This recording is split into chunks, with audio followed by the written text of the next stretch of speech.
হেফাজতে ইসলাম বাংলাদেশ 13 সালে গণহত্যার শিকার হয়েছে, 21 সালেও গণহত্যার শিকার হয়েছে হেফাজতে ইসলাম বাংলাদেশ। 13 সালে আমার শহীদদের হত্যাকাণ্ডের বিচার চাই, 21 সালের আমার শহীদদের হত্যাকাণ্ডের বিচার চাই। শেখ হাসিনাকে ধরে এনে, তার খুনি মন্ত্রিসভার সদস্যদেরকে ধরে এনে বাংলার মাটিতে বিচার কায়েম করতে হবে।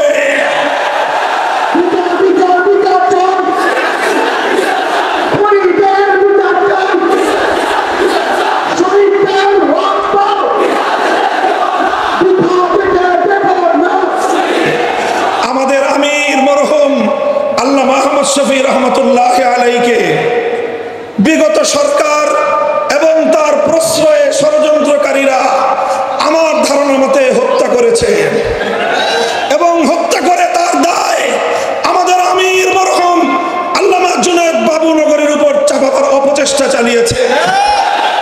এরপরে আমাদের মরহুম মহাসচিব আল্লামা নূর হোসেন কাসেমীকে ষড়যন্ত্রমূলকভাবে তারা হত্যা করেছে।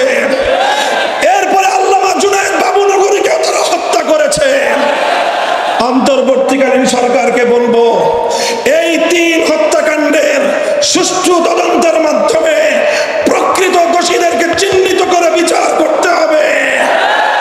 আমরা হেফাজতে ইসলাম বাংলাদেশ বাংলাদেশের সবচেয়ে বেশি মজলুম সংগঠন। বিরোধী দল হিসেবে বিএনপি নির্যাতনের শিকার হয়েছে, জামায়াতে ইসলামী বাংলাদেশ নির্যাতনের শিকার হয়েছে, হেফাজতে ইসলাম বাংলাদেশ 13 সালে গণহত্যার শিকার হয়েছে, 21 সালেও গণহত্যার শিকার হয়েছে হেফাজতে ইসলাম বাংলাদেশ।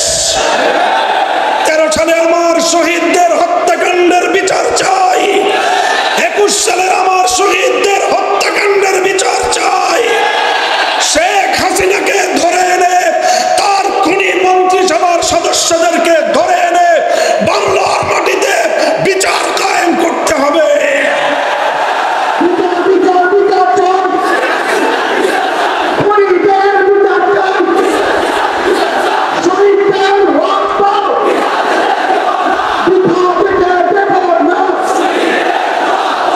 পরিষ্কার আমার আখেরি ঘোষণা, 2013 সালে হেফাজতে ইসলামের উত্থান ঘটেছিল তখন, যখন বাংলাদেশকে নাস্তিক্যবাদ গ্রাস করার পায়তারা চালিয়েছিল। শাহবাগী চেতনার নামে আমার বাংলাদেশের নতুন প্রজন্মকে যখন নাস্তিক বানাবার ষড়যন্ত্র হয়েছিল, হেফাজত রক্ত দিয়েছে, জীবন দিয়েছে এদেশ থেকে নাস্তিক্যবাদকে রুখে দেওয়ার জন্য। আজ সেই জালিম শাহীর পতনের পরেও এখনো পর্যন্ত শিক্ষা ব্যবস্থা থেকে নাস্তিক্যবাদের শেকড় উপড়ে ফেলা হয় নাই।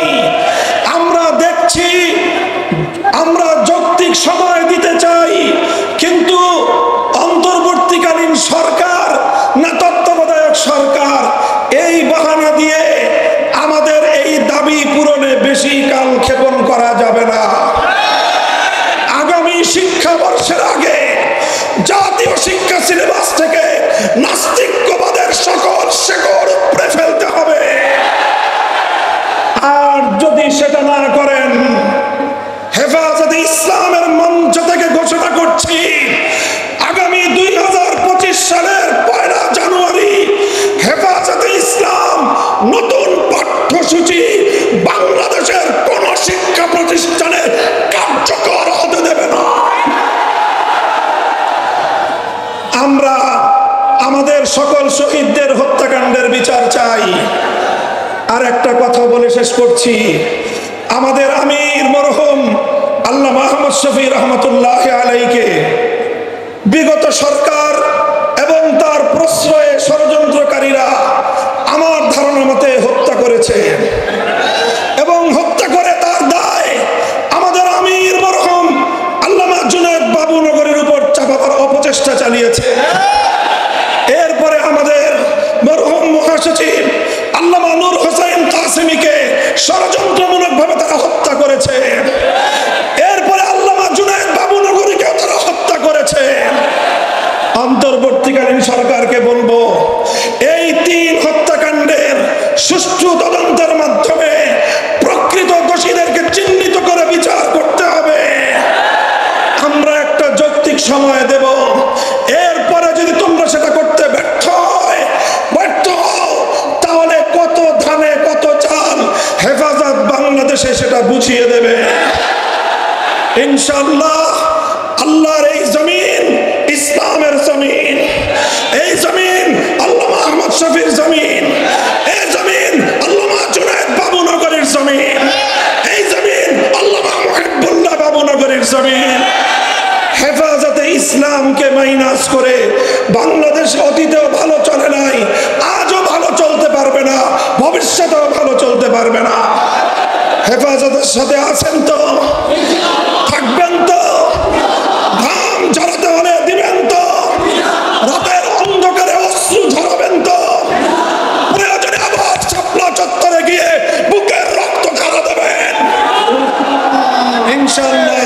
শাহাদাতের সিঁড়ি বেয়ে কালেমার ঝান্ডা বাংলাদেশে পথ করে উড্ডীন হবে। সেদিনের সেই সংগ্রামী সালাম অভিবাদন জানিয়ে শেষ করলাম। ও আখিরু দাওয়ানা আলহামদুলিল্লাহি রাব্বিল আলামিন। হেফাজতে ইসলাম বাংলাদেশ জিন্দাবাদ, বাংলাদেশ জিন্দাবাদ। নাসরুম মিনাল্লাহি।